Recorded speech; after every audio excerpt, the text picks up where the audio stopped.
का टॉपिक आपके एग्जाम के लिए बहुत ही इम्पोर्टेंट है, क्योंकि आज के टॉपिक में हम लोग चर्चा करेंगे केमिस्ट्री के एक और महत्वपूर्ण चैप्टर का, जिसका नाम है गैसीय नियम। ठीक है, गैसीय नियम से आपके एग्जाम में क्वेश्चन हर एक बार पूछे जाते हैं, तो ये क्वेश्चन आपके एग्जाम के लिए बहुत ही जरूरी हो जाता है, क्योंकि क्वेश्चन आपके एग्जाम से आता है। तो चलिए थ्योरी को स्टार्ट करते हैं। इस थ्योरी में सबसे पहले आपको पढ़ना है बॉयल्स लॉ। ठीक है, गैसीय नियम को समझने के लिए आपको बहुत सारा नियम को समझना पड़ेगा, जिसमें पहला नियम जो होता है बॉयल्स लॉ होता है, बॉयल का नियम। ठीक है, बॉयल का नियम होता है, बहुत ही इत्मीनान से इसको समझेंगे।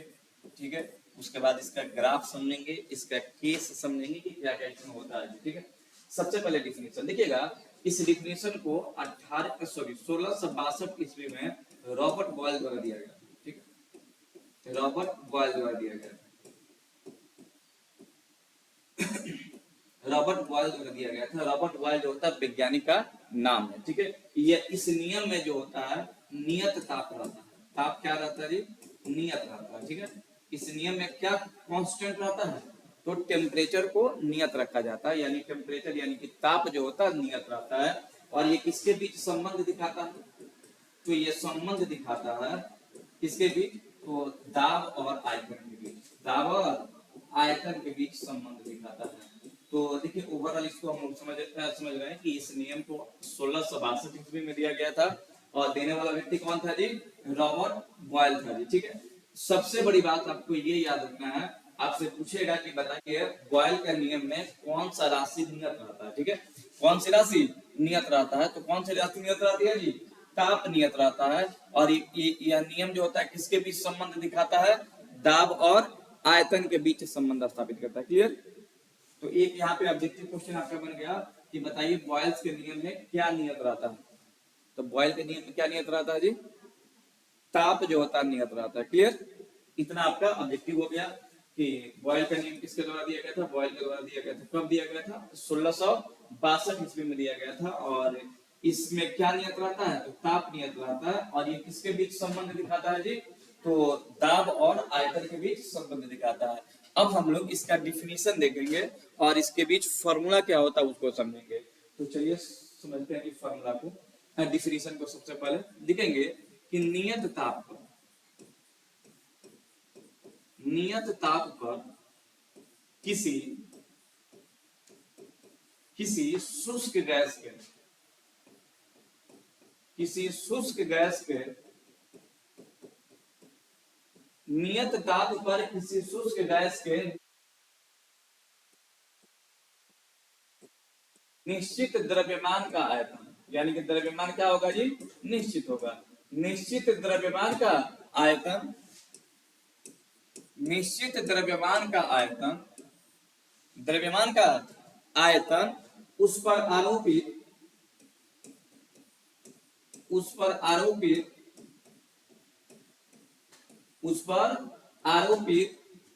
दाब के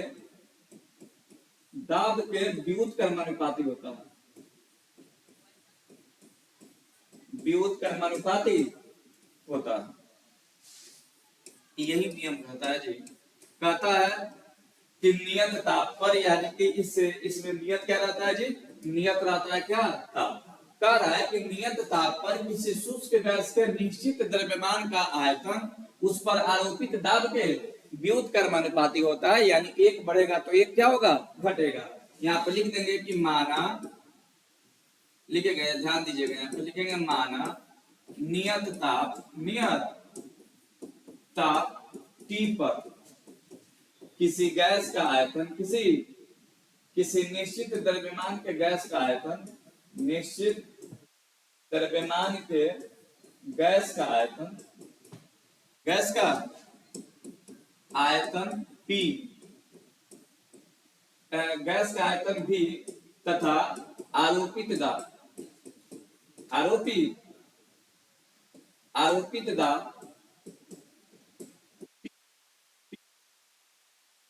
कह रहा है कि टेम्परेचर नियत है, यानी नियत क्या है जी? कौन नियत है? टेम्परेचर नियत है, यानी कि टेम्परेचर कांस्टेंट है। तो कहता है कि V समानुपाती क्या होगा? 1/P होगा। V व्युत्क्रमानुपाती क्या होगा? P बटा कोई हम लोग व्युत्क्रमानुपाती कहते हैं, समझ गए ना? यहाँ पे जब बटा लग जाएगा तो इस समानुपाती नहीं होगा, क्या होगा, व्युत्क्रम समानुपाती होगा, यानी ये दाब बढ़ेगा तो आयतन घटेगा। अच्छा अब आप सोच के भी देखो कि मान लेते हैं कोई बर्तन है उसमें गैस है, ठीक है, तो जब तुम इसमें दाब आरोपित करोगे ना तो ये गैस किसी जगह पे जाके इकट्ठा हो जाएगा, तो आयतन घटेगा कि बढ़ेगा। पहले आयतन ज्यादा था, ज्यादा दूरी, आयतन का मतलब क्या होता है, ज्यादा जगह घेरना, ठीक है ना। अच्छा बताओ गैस क्या है, जैसे तुम गुब्बारा लिखो, ठीक है, गुब्बारे में गैस के भरे हुए हो, लेकिन जैसे तुम उसमें दाब डालते हो देखना गुब्बारा क्या हो जाता है, छोटा हो जाता है, यानी आयतन क्या होगा, बढ़ेगा कि घटेगा, आयतन घटेगा, यानी दाब बढ़ाने पर आयतन घटता है और दाब घटाने पर आयतन बढ़ता है। आयतन क्या होता है जी, बढ़ता है, यानी कि भी व्युत्क्रम अनुपाती 1/p, क्या हो जाएगा जी, भी व्युत्क्रम अनुपाती 1/p। अब इस फॉर्मूला को हम लोग एक्सपेंड करेंगे, बढ़ाएंगे जी, ठीक है, तो चलिए समझेंगे इसको। तो देखिए क्या होता है जी, भी व्युत्क्रम अनुपाती 1/p होता है, 1/p होता है। तो बताओ तो हम अगर इधर गुणा करें तो vp बराबर क्या, vp समानुपाती 1 हो जाएगा, और एक क्या है, नियत संख्या है, तो देखो तो vp का vp जब समानुपाती हटा करके बराबर लिखेंगे तो एक हट जाएगा और एक क्या हो जाएगा, क्या हो जाएगा जी, नियत हो जाएगा, यानी vp बराबर क्या हो जाता है, नियत या नियतांक इसको लिख दे सकते हैं, क्या लिख सकते हैं जी, नियतांक, कांस्टेंट। क्लियर। अब लिखेंगे स्पेशल केस, समझिएगा।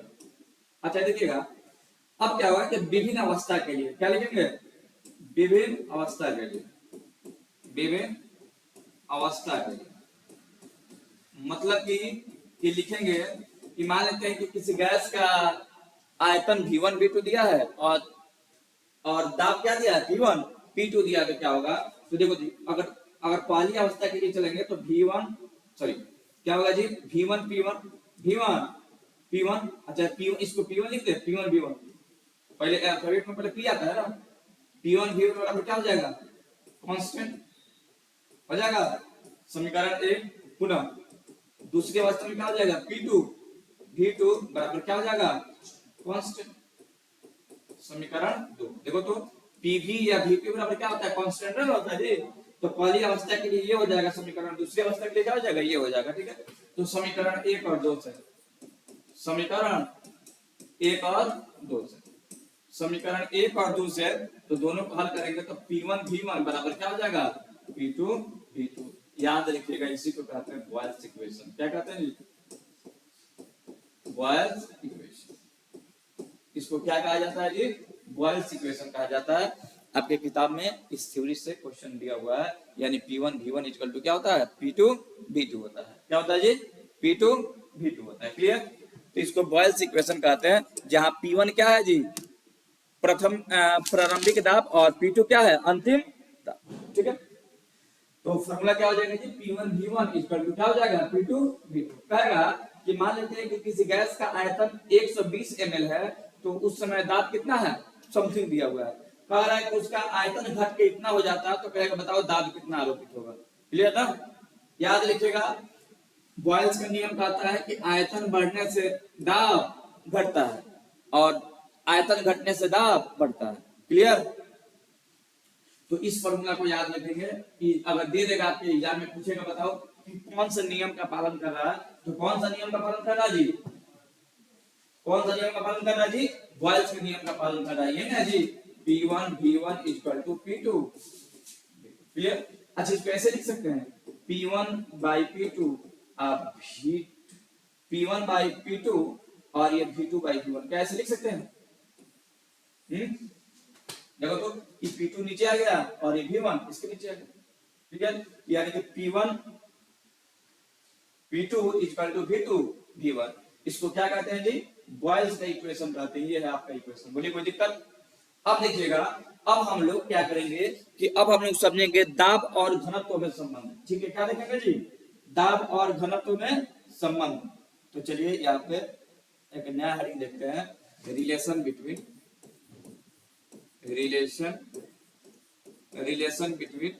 प्रेशर एंड डेंसिटी, ठीक है, यानी इसका मतलब क्या हुआ जी कि दाब और आयतन में संबंध, दाब और आयतन में संबंध देखेंगे, ठीक है। इसको समझेंगे कि दाब और आयतन में संबंध क्या होता है। क्लियर? किसके किस नियम में हम लोग दाब और घनत्व का संबंध देख रहे हैं? बॉयल के नियम में। क्लियर? बॉयल के नियम में जो होता है आयतन और दाब देखा जा रहा है। तो बाबू मेरे बताओ, पहले आयतन बराबर क्या होता है? आयतन बराबर होता है, सॉरी आयतन में जी, द्रव्यमान बराबर क्या होता है? V गुणे डी। क्या होता है जी?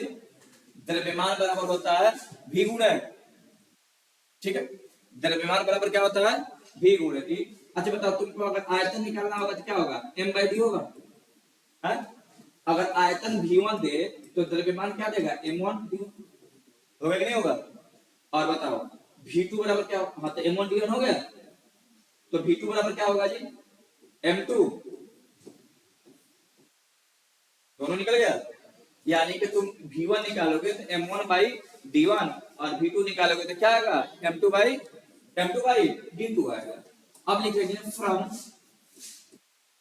According to Boyle's law. According to Boyle's law. अच्छा बॉयल्स लॉ क्या कहता है कि P1 V1 equal to P2 कहता है ना? P1 V1 इक्वल टू क्या कहता है? P2 V2 कहता है। ये नहीं कहता है जी इक्वेशन। अच्छा बताइए, बॉयल के नियम में डिफिनेशन क्या देते हैं? डिफिनेशन पर किसी गैस के, यानी कि बताओ जो द्रव्यमान था वो क्या था? द्रव्यमान दोनों में क्या था? निश्चित था। समझ में आ रहा बात? यानी कि दोनों गैस का, दोनों स्थिति में जो गैस का द्रव्यमान लिए थे वो क्या था जी? नियत था। तो चलो तुम यहाँ पे ध्यान दीजिएगा, P1 और V1 को क्या लिखे? M1/D1 लिखे, M1/D1। और यहाँ पे देखो P2 का P2 और V2 को क्या लिखते? M2/D2। कह रहा डिफिनेशन में कह रहा था कि द्रव्यमान जो था वो क्या था? निश्चित था। यानी कि M1 जो था किसके बराबर था? M2 के बराबर था। यानी M1 पर समझने में बता रहा है, ठीक है? तो देखो तो P1, देखो तो M1 M2 बराबर है तो कट जाएगा। दोनों हाथ देखो, M1 M2 क्या है? बराबर है। मान लो वैल्यू इसके कितना है? M है।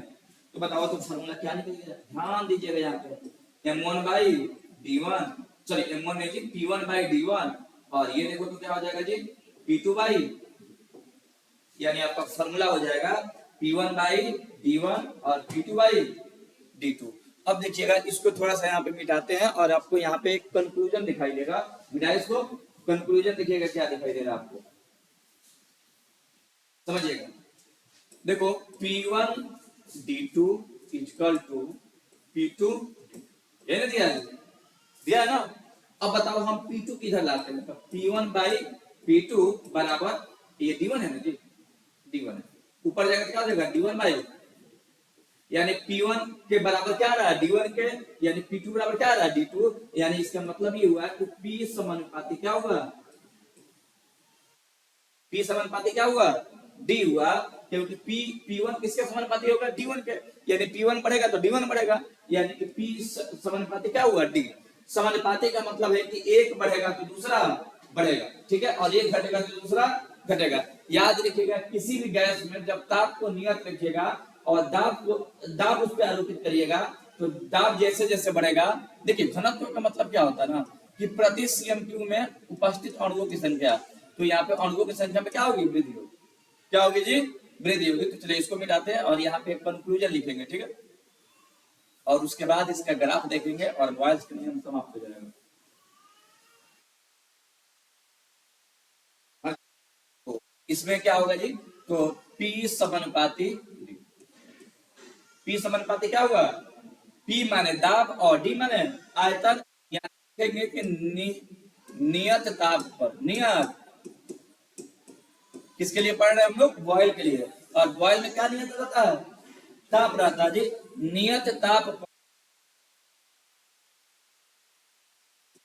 गैस का घनत्व, गैस का घनत्व दाब के क्या होता है? दाब के समानुपाती होता है। समानुपाती होता है, क्या होता है जी? समानुपाती होता है। अर्थात अर्थात घनत्व बढ़ने से घनत्व घनत्व बढ़ने से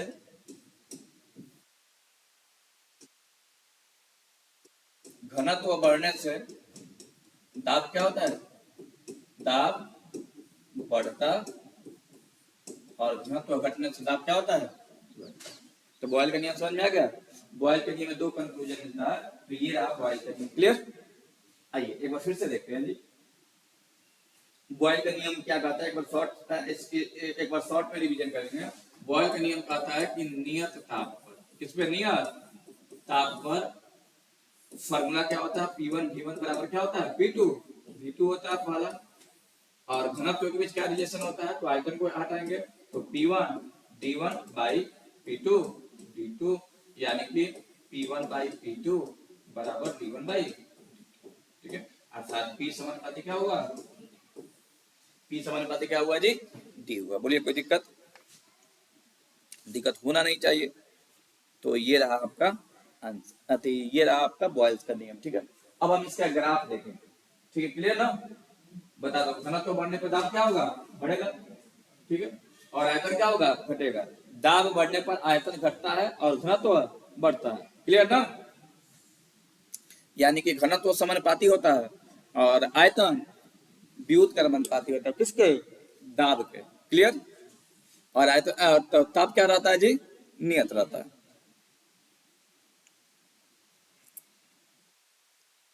चलिए अब आप देखेंगे इसका ग्राफ, अभी खत्म नहीं हुआ जी, बड़ा लंबा चलेगा ये है ग्राफ। अब ग्राफ देखेंगे, ग्राफ क्या होगा ना, कि ग्राफ डायरेक्ट दे देगा और कहेगा कि अभी आप बताओ कि किस नियम का पालन कर रहा है, ठीक है।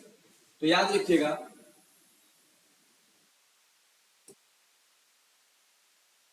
बॉयल के नियम में यदि P को y अक्ष पर तथा V को x अक्ष पर रखकर एक ग्राफ खींचा जाए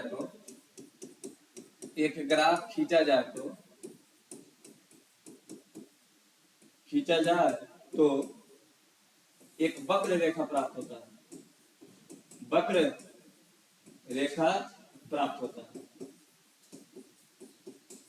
एक वक्र रेखा प्राप्त होता है जिसे समतापीय वक्र कहते हैं, क्या कहते हैं जी, समतापीय वक्र कहते हैं। तीन गो इसमें ग्राफ बनता है, तीनों को बना देते हैं, ठीक है।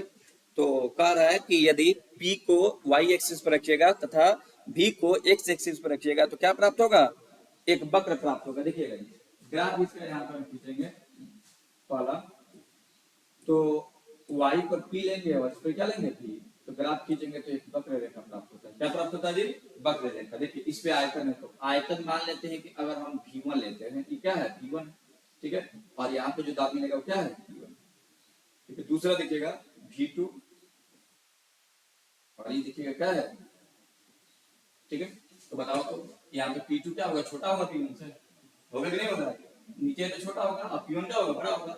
यानी कि कुछ उल्टा आ रहा है, P1 V1 आ रहा है और ये P2 V2 आ रहा है। देखो तो दाब ज्यादा लग रहा है तो आयतन क्या आ रहा है, कम आ रहा है, और दाब कम लग रहा है तो आयतन क्या हो रहा है, ज्यादा आ रहा है। इससे साबित होता है कि V समानुपाती क्या होता है, 1/। दूसरा ग्राफ देखिएगा, दूसरा ग्राफ में क्या होता है, दूसरा ग्राफ में P को y एक्सिस पर, ठीक है, और 1/v को x एक्सिस पर रखते हैं, किसको, 1/v को, तो एक सरल रेखा प्राप्त होता है जो मूल बिंदु से होकर जाता है। क्या प्राप्त होता है जी, एक सरल रेखा प्राप्त होता है जो मूल बिंदु से होकर जाता है। और तीसरा ग्राफ समझिएगा, तीसरा PV और P के बीच जब ग्राफ खींचा जाता है तो एक सरल रेखा प्राप्त होता है जो x अक्ष के क्या होता है, समांतर। ये तीन ग्राफ है जो आपको जानना है, ठीक है। याद रखिएगा P और V के बीच ग्राफ खींचेंगे तो कौन सी रेखा प्राप्त होगा, वक्र रेखा। कौन सा रेखा प्राप्त होगा जी, वक्र रेखा प्राप्त होगा, ठीक है। और इसको समतापीय वक्र कहेंगे, क्या कहेंगे, समतापीय वक्र। बोलिए कोई दिक्कत, समतापीय वक्र कहेंगे। और दूसरा है कि P और 1/v के बीच जब ग्राफ खींचेंगे तो एक सरल रेखा प्राप्त होगा जो कहां से होकर जाएगा, मूल बिंदु से होकर जाएगा। और तीसरा पीवी और बी के बीच जब ग्राफ खींचेंगे तो एक सरल रेखा प्राप्त होता है। कौन सी रेखा प्राप्त होता है जी? सरल रेखा प्राप्त होता है। ये सरल रेखा प्राप्त होता है जो एक अक्ष के क्या होता है? समानुपाती। एक्चुअली एक अक्ष नहीं देता है, दाब अक्ष है। क्या जी?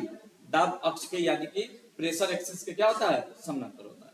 तो ये आपके ग्राफ से भी क्वेश्चन पूछ सकता है। कहेगा कि बताइए बॉयल्स के नियम में पी और वी के बीच ग्राफ खींचेंगे तो क्या आएगा? तो क्या आएगा जी? वक्र रेखा। और आपको देखने से स्पष्ट हो रहा है कि भाई आयतन कम हो रहा है तो दाब क्या लग रहा है? ज्यादा लग रहा है ना जी? आयतन कम तो दाब ज्यादा, दाब कम तो आयतन। क्लियर? तो ये रहा आपका बॉयल का नियम, पूरा समाप्त हो गया। ठीक है, अब इसके बाद आपको अगला गैसीय नियम पढ़ना। अच्छा ये हम लोग क्या पढ़ रहे हैं जी? गैसीय नियम पढ़ रहे हैं। ठीक है, गैसीय नियम में सबसे पहले क्या पढ़े हम लोग? चार्ल्स का, सॉरी, बॉयल्स का नियम। अब हम लोग सेकेंड लॉ पढ़ने जा रहे हैं। सेकेंड लॉ का नाम है चार्ल्स लॉ। क्या है जी? Charles law. ठीक है, तो चलिए अगला थ्योरी देखते हैं। अगला थ्योरी है चार्ल्स लॉ। कौन थ्योरी है जी? चार्ल्स लॉ है। चलिए चार्ल्स लॉ, चार्ल्स का, चार्ल्स का, चाहे बॉयल्स का नियम हो चाहे चार्ल्स का नियम हो, ये किसके लिए है? गैसीय नियम की व्याख्या करता है। ठीक है, देखिएगा इस नियम को 1787 ईस्वी में दिया गया था। कब दिया गया था जी? 1787 ईस्वी में दिया गया था। और ये देने वाले व्यक्ति कौन थे जी? चार्ल्स। कौन थे जी? चार्ल्स साहब थे। ठीक है, और ये कहाँ के रहने वाले थे? तो फ्रेंच के रहने वाले थे। कहाँ के रहने वाले थे? क्लियर? अब देखिएगा इस नियम में क्या नियत रहता है, इस गैसीय नियम में क्या नियत रहता है? तो नियत क्या रहता है जी? इसमें नियत रहता है। क्लियर? बताइए चार्ल्स के नियम में क्या, सॉरी बॉयल्स के नियम में क्या नियत रहता था? ताप नियत रहता था। जबकि चार्ल्स के नियम में क्या नियत रहता है? दाब नियत रहता है। और ये किसके बीच संबंध दिखाता है? देखिए तीनों को आपको पढ़ना है, पी भी और क्या टी। ठीक है, दाब, आयतन और ताप। ठीक है ना, तीन चीज में पूरा नियम जो होता है तीन चीज पे रिलेटेड है। तो बताइए उसमें क्या, बॉयल में क्या नियत था? तो संबंध किसके बीच था? पी और वी के बीच। अब इसमें क्या नियत रहेगा? दाब नियत है, तो संबंध किसके बीच होगा? किसके बीच? आयतन और ताप के बीच। और ताप का मतलब होता है परम ताप। परम यानी इस टेम्परेचर को हम लोग केल्विन में लिखते हैं। किसमें? केल्विन में लिखते हैं। इस बात को याद रखना है। तो बताइए कोई दिक्कत है इसमें? चलिए ये नियम कब दिया गया था? 1787 ईस्वी में दिया गया था। ये कबो नहीं पूछेगा कि नियम कब दिया गया था। किसके द्वारा दिया गया था? चार्ल्स के द्वारा दिया गया था। ये भी नहीं पूछेगा चार्ल्स लॉ। ठीक है, हाँ ये पूछ सकता है, बहुत उम्मीद कम है कि कहाँ के रहने वाले थे। तो कहाँ के रहने वाले थे जी? फ्रेंच के रहने वाले थे। और बताइए ये पूछेगा, इंपॉर्टेंट है ये वाला पॉइंट, कि बताइए कि चार्ल्स के नियम में क्या नियत रहता है? क्या नियत रहता है जी? दाब नियत रहता है। और ये किसके बीच संबंध दिखाता है? संबंध दिखाता है आयतन और ताप के बीच। शुरू करें अब? चलिए सेम परिभाषा है जी इसके पहले जो पढ़े थे, बस उसमें दाब नियत था और इसमें ताप नियत है। ठीक है, तो डिफिनेशन क्या होगा कि नियत, नियत दाब पर, नियत दाब पर किसी शुष्क गैस के, शुष्क गैस के निश्चित द्रव्यमान का आयतन। देखो यहां पर भी आगे क्या जी? निश्चित, निश्चित द्रव्यमान का आयतन, द्रव्यमान का आयतन, परम ताप, परम आपको बताएंगे अब्सोल्यूट टेम्परेचर क्या है, परम ताप क्या है। आप फिलहाल समझ के रखिए कि जिस ताप को केल्विन में लिखा जाता है उसको क्या कहते हैं? परम ताप में आता है। ठीक है, इसका वैल्यू कितना होता है इसके बाद बता देंगे। ठीक, इसका आयतन परम ताप के क्या होता है? समानुपाती, समानुपाती। देखिए अभी तक ये आप लोग थ्योरी नहीं पढ़े थे, चाहे बॉयल्स लॉ चाहे चार्ल्स लॉ। क्यों? क्योंकि इसको पढ़ना है कहाँ? 11th क्लास में पढ़ना है। ठीक है, 9th 10th में ये नहीं है, 11th क्लास में पढ़ना है इस थ्योरी को, चैप्टर नंबर 5 में। तो कहता है कि नियत ताप पर किसी शुष्क गैस के दिए अनिश्चित द्रव्यमान का आयतन जो है परम ताप के समानुपाती होता है, परम ताप के समानुपाती होता है। अब यहाँ पे लिखेंगे माना, ठीक है। निश्चित निश्चित दाब P पर किसी गैस का आयतन भी तथा परम ताप T हो तो, परम ताप क्या होगा जी? T हो तो बताओ V समानुपाती क्या होगा? V समानुपाती क्या होगा जी? T को लाओ नीचे तो VT समानुपाती क्या होगा? एक समानुपाती को जब सेटल करेंगे तो VT बराबर क्या होगा? VT बराबर क्या होगा जी? कांस्टेंट होगा। VT इक्वल टू क्या होगा? कांस्टेंट होगा। यही है चार्ल्स लॉ। चार्ल्स लॉ कहता है कि V समानुपाती T, यानी कि आयतन बढ़ेगा तो ताप बढ़ेगा, ताप बढ़ेगा तो आयतन बढ़ेगा, मतलब समझिएगा, ठीक है। देखिए मान लेते हैं कि किसी बर्तन में गैस है और वो इस कोने में इकट्ठा है, क्लियर। इसके पास एनर्जी कम है तो उड़ नहीं रहा है, लेकिन जैसे ही इसको गर्म कर दे तो आयतन इसका इतना ही हुआ, लेकिन जैसे ही गर्म करेंगे ये पूरे बर्तन में आ जाएगा तो आयतन बढ़ेगा कि घट गया? आयतन बढ़ गया।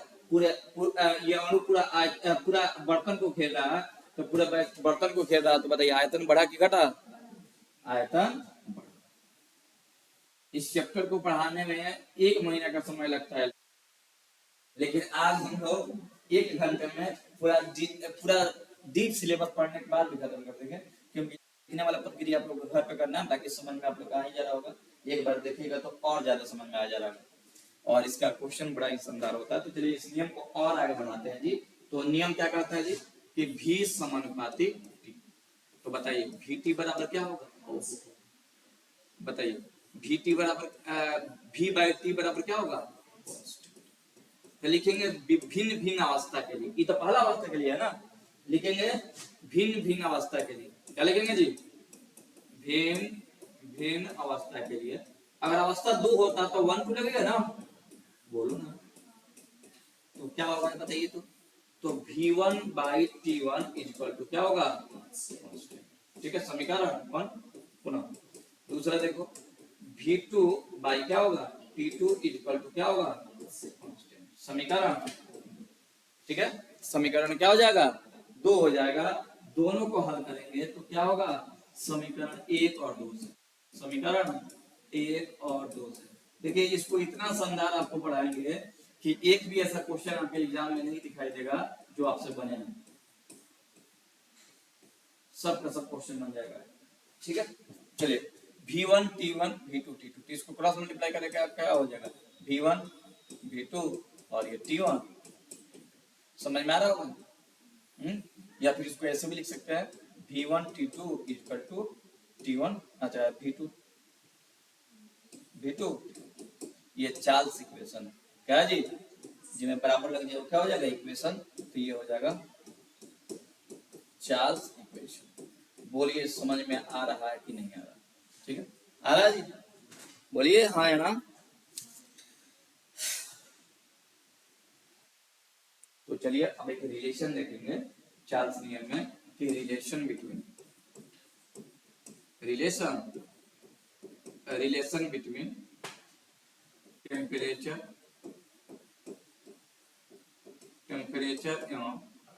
टेम्परेचर एंड डेंसिटी, ठीक है, यानी कि घनत्व और ताप में संबंध। तापमान क्या? चलिए तापमान, ठीक है, परम ताप। पहले क्या देखे थे जी?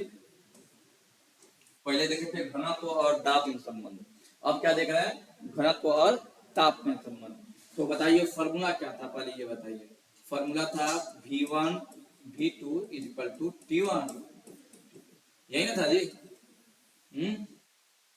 1 by V2 equal to T1 by T2 था।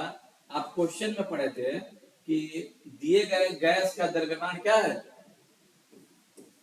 दिए गए, अच्छा पहले इसको ऐसे लिख देते हैं। अच्छा आप लोग जानते हैं वी नोड है, क्या जानते हैं? आप जानते हैं कि v बराबर होता है m बाई डी, होता है कि नहीं होता? तो v1 बराबर क्या होगा, m1 बाई d1, और v2 इक्वल टू क्या होगा, m2 बाई, ठीक है। From Charles law, from Charles law, Charles law क्या कहता है कि चार्ल्स लॉ कहता था कि नियत दाब पर किसी किसी शुष्क गैस के दिए गए निश्चित द्रव्यमान का आयतन, यानी कि द्रव्यमान क्या दिया था, m1 और m2 क्या था, m था, दोनों बराबर था, यानी कि दोनों क्या था, m था। तो फॉर्मूला कुछ ऐसे हो जाएगा, v1 बाई v2 और t1 बाई t2। तो बताइए v1 का मान क्या होगा जी, v1 का मान यहाँ पे निकाले हैं m1 बाई d1, और v2 का मान m2 बाई d2। देखिए m1 m2 कट जाएगा क्योंकि दोनों बराबर है, और ये d2 ऊपर चला जाएगा, और ये t1 बाई d2, ठीक है। तो क्या हो जाएगा जी, d2 बाई d1 बराबर t1 बाई, आप ध्यान से देखिए, इसको अगर पलटते हैं हम लोग, d1 बाई t2 करते हैं तो क्या होगा, t2 बाई d2। आप ध्यान से देखिएगा, d1 ऊपर है तो t2 क्या है, ऊपर, यानी कि उल्टा आ रहा है ना, यानी कुछ ऐसे होगा नजारा इसका, अर्थात होगा d व्युत कर्मानुपाती 1 बाई, सही बात है जी। अच्छा देखिए, आपके पास गैस है, ठीक है, और गैस का घनत्व मान लेते हैं कि इतना, कितना अणु है जी, 6 है। लेकिन जैसे इसमें से अच्छा आप पानी को देखते हो, पानी फैला हुआ है, घनत्व ज्यादा है, लेकिन जैसे उसका बर्फ बना देते हैं तो घनत्व क्या हो जाता है, कम हो जाता है, ठीक, इकट्ठा हो जाएगा ये सब, ठीक है। तो याद रखिएगा, नियत, इसको एकदम याद रखना है, ये जो पॉइंट लिखे हैं, नियत नियत दाब पर, नियत दाब पर घनत्व ताप के क्या होता है, व्युत कर्मानुपाती होता है, व्युत कर्मानुपाती होता है, ठीक है। तो याद रखना है, नियत दाब पर घनत्व जो होता है क्या होता है, गैस का घनत्व जो होता है ताप के क्या होता है, व्युत कर्मानुपाती होता है। आप जितना ही जो होता है ताप घटाओगे उसका घनत्व क्या होगा, ताप घटाओगे तो घनत्व क्या होगा जी, घनत्व बढ़ेगा, और ताप घटाओगे तो घनत्व क्या होगा, बढ़ेगा। यानी एक घटाने से एक बढ़ेगा और एक घटाने से एक घटेगा, ठीक है, मैंने बढ़ाने से घटेगा, घटाने से बढ़ेगा, ठीक है। अब क्या होगा कि अब हम इसमें आपको एक, ठीक है, तो आपने देख लिया कि नियत दाब पर घनत्व जो होता है ताप की क्या होता है, व्युत कर्मानुपाती होता है। तो एकदम ये याद रखने वाला बात है। अब यहाँ पे कुछ एक थ्योरी देखेंगे, ठीक है। चार्ल्स लॉ क्या कहता है समझिएगा,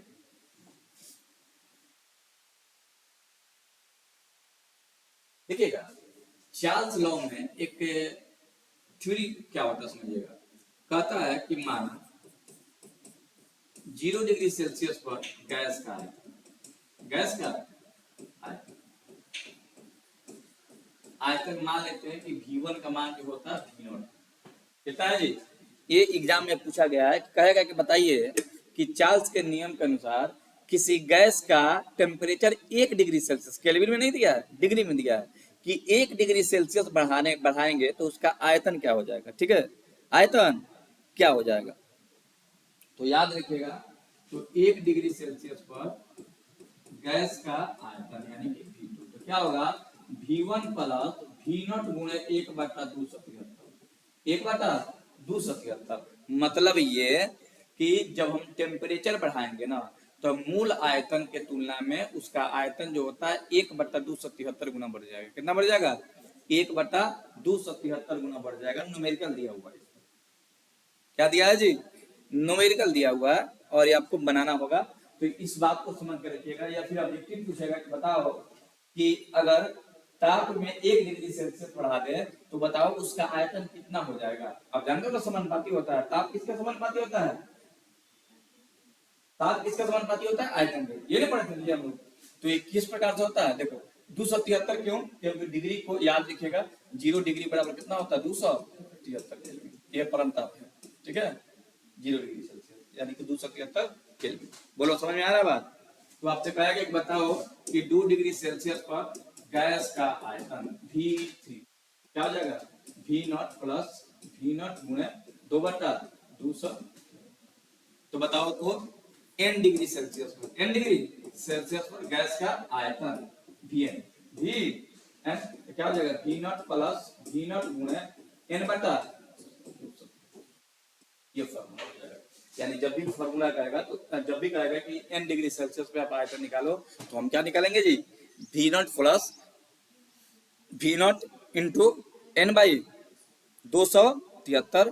n को आप ऐसे n नहीं दिया रहेगा, t दिया रहेगा, ठीक है ना। टेम्परेचर को क्या करते हैं, t करते हैं ना।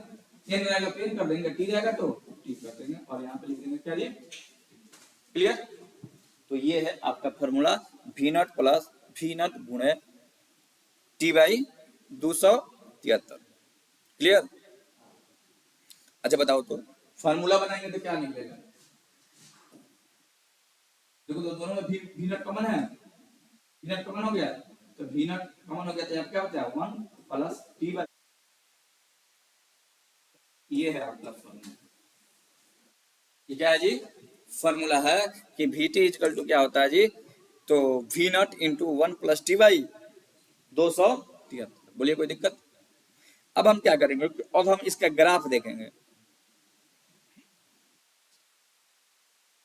चलिए तो ग्राफ इसका देखा जाए, समझ में आ रहा बात नहीं, एकदम स्लो स्लो चलेंगे हम लोग। वीडियो 1-1.5 घंटा का होगा क्योंकि अभी तो 2 नियम पढ़े हैं, नियम ही नियम है इसमें, ठीक है। तो देखो ग्राफ क्या होता है, कहता है कि ये निश्चित, बताओ इसमें निश्चित क्या रहता है चार्ल्स के नियम में, बोलो निश्चित दाब पर यदि, यदि ठीक है, निश्चित दाब पर यदि आयतन को, आयतन को भी अक्ष पर, भी अक्ष पर, भी क्या होता है, आयतन को वाई एक्स पर, वाई अक्ष पर तथा ताप को एक्स अक्ष, एक्स अक्ष पर रखकर ग्राफ खींचा जाए तो, ग्राफ खींचा जाए तो एक सरल रेखा प्राप्त होता है, एक सरल रेखा प्राप्त होता है, रेखा प्राप्त होता है जो मूल बिंदु से होकर जाता है। कहां से होकर जाता है जी, मूल बिंदु से होकर जाता है। तो समानुपाती का ग्राफ हमेशा याद रखिएगा, सरल रेखा ही होता है। क्या होता है जी, सरल रेखा। देखो ओम का नियम भी आप लोग पढ़े थे, प्रत्यायी आता था, तो ग्राफ कैसा होता था, सरल रेखा। मूल बिंदु से होकर जाता है, इसे समदाब रेखा कहते हैं। क्या कहते हैं, समदाबी रेखा, ये रेखा कहते हैं, समदाबी रेखा कहते हैं। पिक्चर कुछ ऐसे होगा, ये है एक्स एक्सिस और ये है वाई एक्सिस। इस पे क्या रखेंगे, इस पे रखेंगे टी और इस पे रखेंगे भी। जब ग्राफ खींचेंगे तो ऐसा आएगा, और इस रेखा को क्या कहेंगे, समदाबी रेखा, समदाबी है, क्लियर। एक हो गया समतापीय रेखा और एक हो गया समदाबी रेखा, ठीक है। और बताइए इसमें नियत क्या रहता है, तो नियत रहता है, नियत क्या रहेगा, नियत क्या रहेगा जी, ताप। तो ये रहा आपका चार्ल्स का नियम,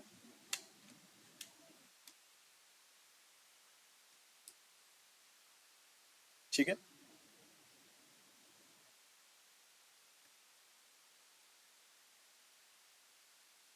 परम ताप समझ लीजिएगा, परम शून्य ताप क्या होता है। एक आपका यहाँ पे हेडिंग जाना है कि परम, परम शून्य ताप, वह ताप, वह काल्पनिक ताप, ठीक है, वह काल्पनिक ताप जिस पर किसी गैस का आयतन शून्य होता है। कभी गैस का आयतन शून्य हो सकता है, नहीं हो सकता ना, तो इसलिए काल्पनिक लिखा है। किसी किसी गैस का आयतन गैस का आयतन शून्य होता है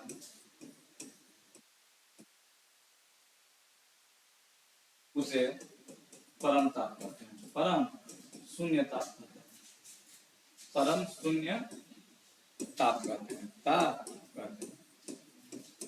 अगर ये आपको टेम्परेचर जानना हो कि होता कितना है, ठीक है, तो होता है -273.15 डिग्री सेल्सियस। ठीक है, ना होता है जी, तो डिग्री नहीं होगा, केल्विन होगा। ठीक है, 200 - 273.15। ठीक है, 273.15 डिग्री सेल्सियस लिखिएगा। याद रखिएगा, ऑब्जेक्टिव में पूछा है कई बार कि बताइए परम शून्य ताप क्या होता है, तो कितना होता है -273.15 केल्विन होता है। ठीक है, -273.15 डिग्री सेल्सियस क्या हो गया, नहीं डिग्री सेल्सियस होता है। देखिएगा, अब देखिए परम शून्य ताप के बीच अगर ग्राफ खींचा जाए ना, तो कुछ ऐसे ग्राफ होता है, जैसे कि v को हमको रखना था किस पर, y पर, और x को किस पर रखना था, t पे रखना था। तो ग्राफ जो है ना कुछ ऐसे आता है, ग्राफ जो है कुछ ऐसे आता है। देखो यहाँ तो 0 डिग्री सेल्सियस होगा, लेकिन इधर आएंगे तो इस टेम्परेचर क्या मिलेगा, -273.15 डिग्री सेल्सियस। ठीक है, तो इस प्रकार से ग्राफ होता है। लेकिन देखो ये ग्राफ, देखो ग्राफ एक्स और वाई के बीच होता है ना, ये तो रेखा दिखाई नहीं जाता है, इसलिए इस बिंदु को किससे दिखाएंगे, डॉट लाइन। ठीक है, क्योंकि ये काल्पनिक लाइन है। क्या है जी, काल्पनिक लाइन है, तो इसको हम लोग डॉट से दिखाएंगे। चलिए, तो अब हम लोग देखेंगे अगला नियम को। ये नियम पूरा समाप्त हो गया। चलिए आगे बढ़ते हैं। अगला नियम है टेम्परेचर प्रेशर लॉ, यानी कि इस नियम का नाम होगा टेम्परेचर प्रेशर लॉ, यानी ताप दाब नियम। ताप दाब नियम।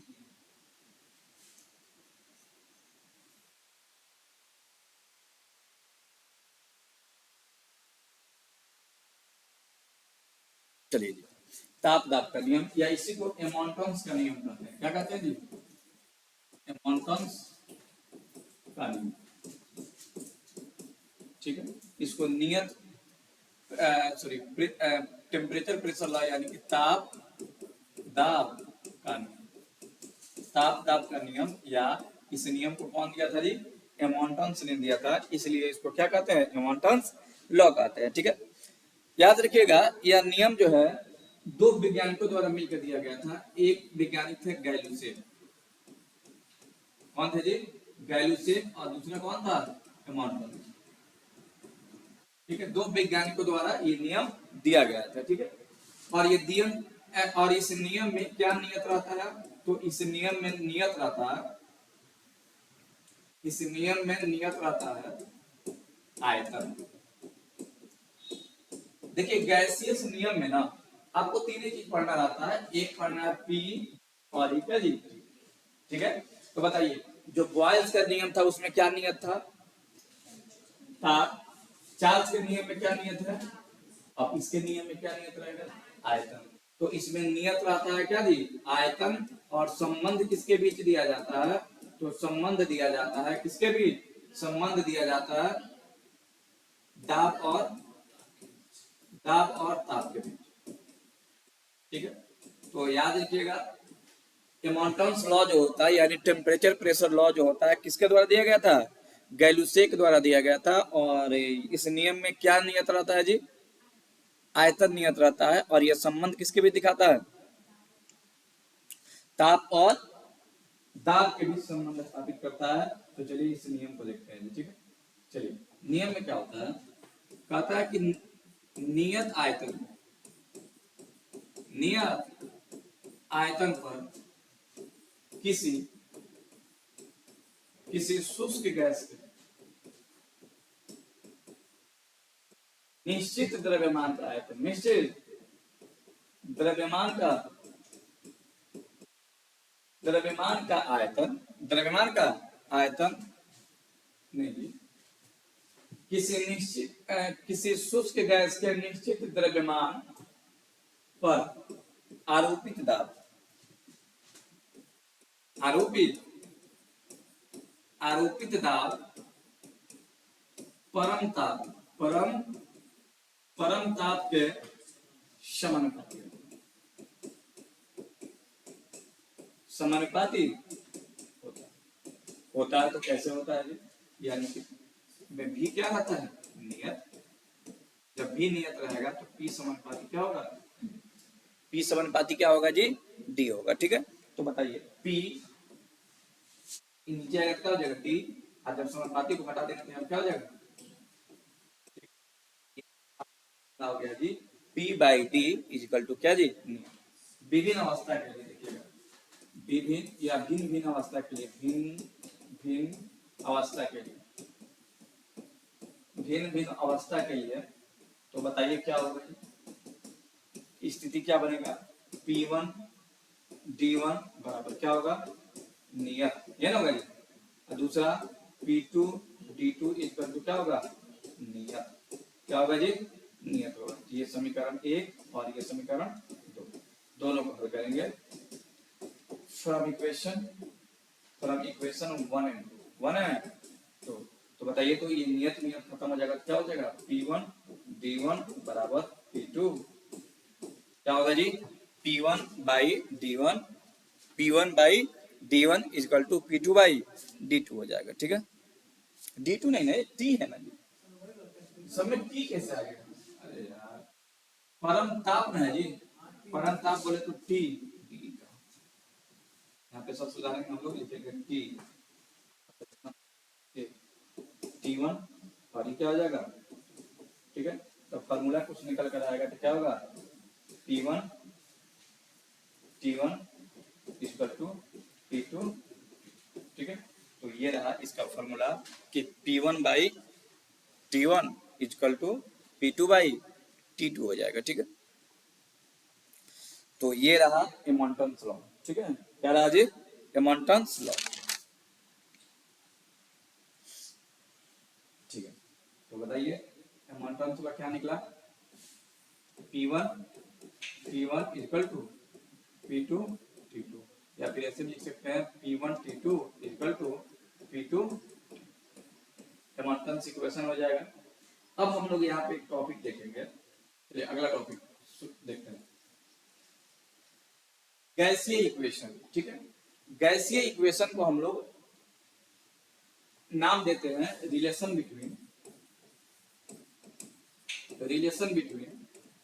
Boyle's law and Charles, Boyle's law and Charles law. ठीक है, इसी को कहा जाता है गैसीय समीकरण। क्या कहा जाता है जी?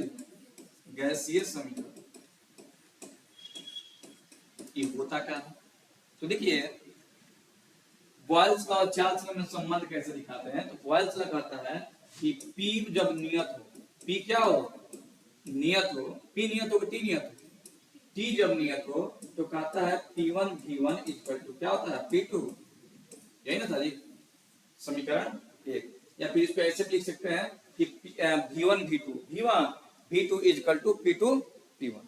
ठीक है, चलिए समीकरण 1 अब लिखेंगे फ्रॉम। अच्छा, इंडियन में होता क्या था? पहले इसको रुकिए थोड़ा। ये था V समानुपाती 1/, यह था V समानुपाती 1/P। अब फ्रॉम चार्ल्स लॉ क्या था जी? P क्या था? नियत। P क्या था जी? नियत था, तो V समानुपाती क्या था? क्या था जी? T। ठीक है, तो अगर हम इसको इधर लाएंगे तो VT समानुपाती क्या हो जाएगा? नियतांक हो जाएगा। हो जाएगा कि नहीं हो जाएगा? वैसे ही देखिए तो ये VP बराबर क्या हो जाएगा? 1 हो जाएगा। ठीक है, तो यहाँ पे आया कि V समानुपाती 1/P और यहाँ पे आ रहा है कि V समानुपाती T। V समानुपाती T, दोनों को हल करेंगे, from equation 1 and 2। From equation 1 and 2 करेंगे तो कुछ ऐसे मिलेगा P1 V1 बटा T1 और P2 V2 बटा। ठीक है, P1 V1 बटा क्या आ जाएगा? T1 और P2 V2 बटा क्या आ जाएगा? T2 आ जाएगा। इसी को क्या कहते हैं जी? गैसीय समीकरण कहते हैं। क्या कहते हैं? गैसीय समीकरण कहते हैं। ठीक, आइए अगला नियम देखते हैं। अब आपको एक और नियम पढ़ना है जिसका नाम है एवोगाड्रो लॉ। उसके बाद से हम लोग आइडियल गैस इक्वेशन पढ़ेंगे। एवोगाड्रो लॉ देखेंगे। एवोगाड्रो एवोगाड्रो लॉ कहता है कि नियत ताप दाब पर, नियत ताप दाब पर किसी गैस का आयतन, किसी गैस का आयतन आयतन उसमें उपस्थित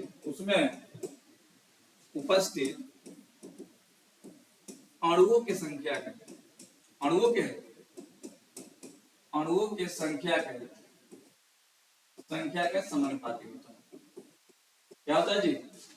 समानुपाती होता है। कहता है कि नियत ताप दाब पर यानी एनटीपी पर किसी गैस का आयतन जो होता है, किसी गैस का आयतन जो होता है उसमें उपस्थित अणुओं की संख्या के समानुपाती होता है। ठीक है, यानी कि V समानुपाती N होता है। V समानुपाती N, तो बताइए V बाई N बराबर क्या होगा? नियतांक होगा, होगा नहीं होगा? ये नियम कब दिया गया था? तो दिया गया था 1871 में। ठीक है, और किसके द्वारा दिया गया था? एवोगाड्रो के द्वारा दिया गया था। ठीक है, ये आपसे दोनों में से कोई नहीं पूछेगा, ये पूछेगा V समानुपाती N, तो Vn बराबर क्या हो जाएगा? नियतांक। तो विभिन्न अवस्था के लिए क्या होगा जी? V होगा नहीं होगा? विभिन्न अवस्था के लिए यहाँ पे केस देख रहे हैं। ठीक है, पहला और V2 N2 इक्वल टू क्या होगा? ठीक है, यानी समीकरण दोनों को हल करेंगे, समीकरण 1 और 2 से, तो क्या होगा? समीकरण 1 और 2 से तो कुछ ऐसा मिलेगा। एक दोनों को हल करेंगे तो क्या मिलेगा? V1 N1 equal to V2, यानी इसको बदलेंगे तो V1 V2 equal to N1 मिलेगा। V1 by V2 equal to N1 by N2, इसी को कहते हैं एवोगाड्रो लॉ। क्लियर? देखिए एवोगाड्रो ने बताया था, इसको मिटा दें, इन्होंने बताया था कि सामान्य ताप दाब पर यानी एनटीपी पर एक मोल गैस का आयतन, एक मोल गैस का आयतन 22.4 लीटर होता है। कितना होता है जी? 22.4 लीटर होता है। इसे 22,400 सीसी कहते हैं, सेंटीमीटर क्यूब। ठीक है ना, कहते हैं। बोलो कोई दिक्कत? याद रखिएगा, हमसे पूछेगा एक मोल गैस का आयतन कितना होता है, तो आप क्या बताओगे? क्या बताओगे जी? 22.4 लीटर, और सीसी में कितना होता है? इतना। ठीक है, सीसी में कितना होगा? 22,400 सीसी होगा। ठीक है, अब समझिएगा कि इन्होंने एक इक्वेशन दिया था कि m बराबर 2 गुणे VD,